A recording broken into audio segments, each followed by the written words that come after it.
The former sailor was just the second person to be pardoned by President Trump, but he is the first to take action against the former administration, saying he was subject to unequal protection of the law. Saucier's attorney Ronald Daigle tells Fox News he intends to sue the Department of Justice, former FBI Director Comey, and former President Barack Obama. Specifically, Daigle will argue that the same officials who punished his client, who served a year in federal prison, chose to be lenient with Hillary Clinton in her use of that private email server and handling of classified information. This is the latest development after Saucier made it clear back in that interview you played from it that he feels he was being scapegoated.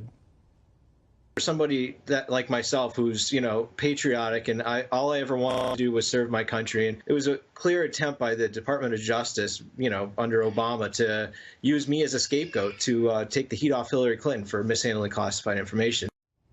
Now, to be clear, Saucier pled guilty in 2016 to taking classified photos inside the USS Alexandria in 2009, but maintained he made an honest mistake by taking the photos for personal mementos. And despite his prosecution, he still has faith in the system. Daigle says he intends to highlight the difference between how Clinton's case was handled and his clients. And I've just received in the moments ago, Sandra, an email back from Ronald Daigle, and he says as far as the timing of when this will be filed in Manhattan, he says, we think, quote, we think that the IG report will add much information to our lawsuit to show how stacked the justice system has been for my client in comparison to Hillary Clinton. We will file within the next few months. To turn our attention, believe it or not, to former President Bill Clinton. Back in the news, like an unwanted house guest that overstayed his welcome by, let's say, a few decades. Bill Clinton is back in the public spotlight, obviously making money, pushing a brand new book, and it's off to a horrible start.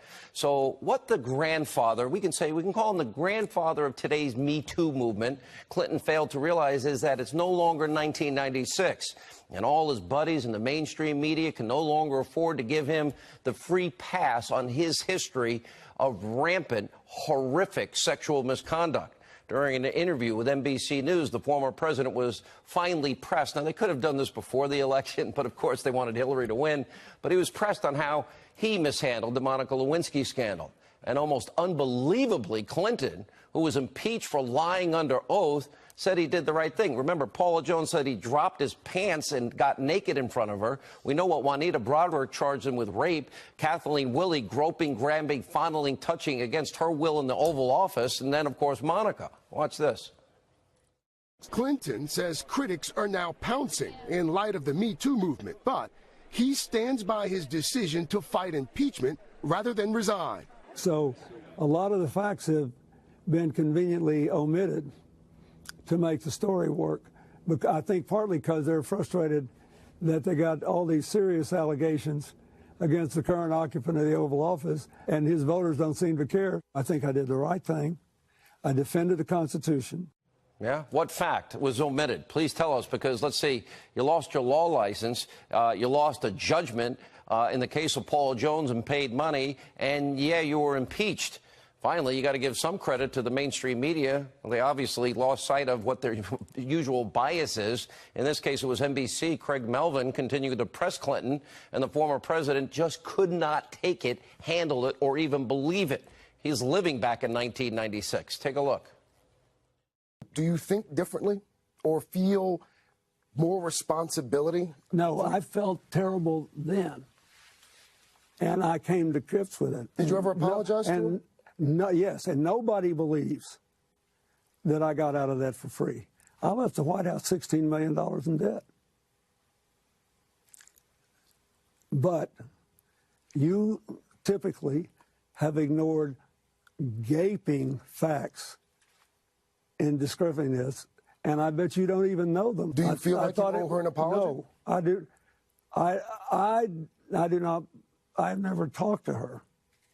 But I did say publicly on more than one occasion that I was sorry. I dealt with it 20 years ago plus, and the American people, 2/3 of them stayed with me, and I've tried to do a good job since then with my life and with my work. That's all I have to say to you. Remember, he once said, we were alone, but I never really thought we were alone. Me and Monica, I looked out the window as a girl on a bicycle, so as long as there's somebody else out there in the world, you're never really alone, are you?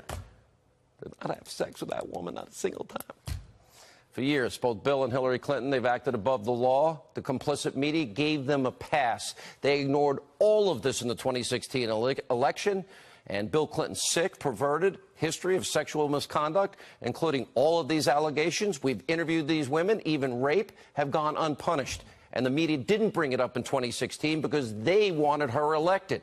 And by the way, we all know Hillary was gifted leniency by James Comey after she committed felonies, violated the Espionage Act, deleted 33,000 subpoenaed emails, acid washed her hard drive, and broke up her devices with a hammer or had an aide do it. Do you think you or any other ordinary, everyday American would be given a pass by law enforcement if you did what Hillary Clinton did or did what Bill Clinton did? I doubt it.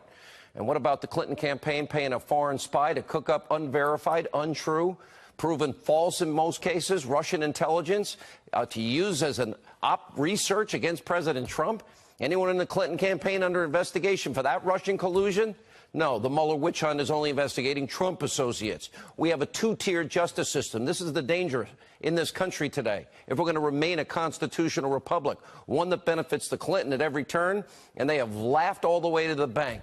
And by the way, you should all be outraged. Now, despite all of this, we do have amazing news to share with you tonight. It is now the 500th day since Donald Trump was inaugurated, and after months of predictions that a Trump presidency would leave this country in ruins, well, it is now undeniable that the entire world is seeing massive, serious progress under the president's leadership. We have pending talks with the North Korean dictator. That's just days away. We're going to talk about the denuclearization of the Korean Peninsula. That now weighs in the balance in the interim. Let's see. Kim Jong-un has halted all of his missile tests. No more missiles being fired over Japan in the interim. He literally is destroying one of his nuclear test sites. It's been disabled. Don't forget, 3 American hostages were also returned, and he walked over the DMZ into the arms of the South Korean president. All good news.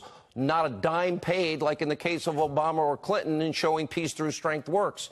And also breaking today, 3 longtime North Korean generals have been fired by Kim Jong-un, another good potential sign of North Korea's commitment towards serious reform. And meanwhile, on day 500, the Trump presidency, let's see, we've seen so many great developments right here at home. We don't even have the time to list them. Look at the side of your screen. Nearly 3 million plus jobs have been created, 300,000 in manufacturing alone. The unemployment rate, an almost unprecedented 3.8%, the lowest in 50 years. We have for African Americans all-time low unemployment rate. Same with Hispanic Americans. Same for women in the workplace. 14 state record lows as it relates to unemployment. Consumer confidence, 17-year high. Now, this after passing a historic $3.7 trillion tax cut and cutting 22 regulations for every new one enacted. And even the New York Times, of all places, writing, we ran out of words to describe how good these job numbers are. And fake news CNN even had to report that the unemployment rate matches its lowest point in half a century. Other accomplishments include the president keeping his promise. The U.S. Embassy has moved to Jerusalem in Israel, getting America out of that horrific Iranian nuclear deal. And you can't forget about Trump's actions against Assad, ISIS, and Vladimir Putin. And you likely won't hear about this in the press, but the construction of that wall on the southern border of this country, yeah, it started in San Diego. And remember, the successful appointment of Neil Gorsuch, an originalist, to the Supreme Court as promised. I could go on and on. It'll take up the whole show. Look at Zogby. More Americans now believe they're much better off than when Donald Trump took office. But yet the elites in this country, the Democrats, the media, Hollywood, and others all warning you that President Trump would be bad for America. You knew better. Bad for the world. You knew better. In fact, these people were actively and are actively rooting for the president and the country to fail so they can get power back. What they don't understand is that Americans are fed up with both parties. They're disgusted. So they purposefully elected an iconoclast, a disruptor, and someone that they knew would get results and make decisions and move at the speed of Trump. And in his first 500 days, the president, he has proved his naysayers wrong. So tonight, an important question to ask: who do you trust? The anti-Trump sycophants who have been wrong over and over and over again, actively now in the position of having to root for failure of the president? That means failure for the country. And by the way, a guy that has gotten results. Tonight, the answer to this question is clear. Everyone in America is reaping the rewards. You, the American...